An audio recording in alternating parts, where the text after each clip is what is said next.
আরবদের মধ্যে আমলের প্রতিযোগিতা দেখা যায়, কম্পিটিশন দেখা যায়।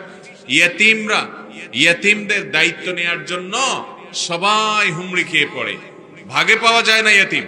আর আমাদের দেশে ইয়েতিমরা অসহায়ের মতো থাকে, তাদের দায়িত্ব কেউ নিতে চায় না। দায়িত্ব নেওয়া তো পরের কথা, অনেক অমানুষ চাচা জেঠা আছে, অনেক অমানুষ নিকটাত্মীয় আছে, যে ভাই মারা গেছে, ভাইয়ের ছেলে মেয়েদের হক কিভাবে মেরে খাবে সেই ধান্দায়।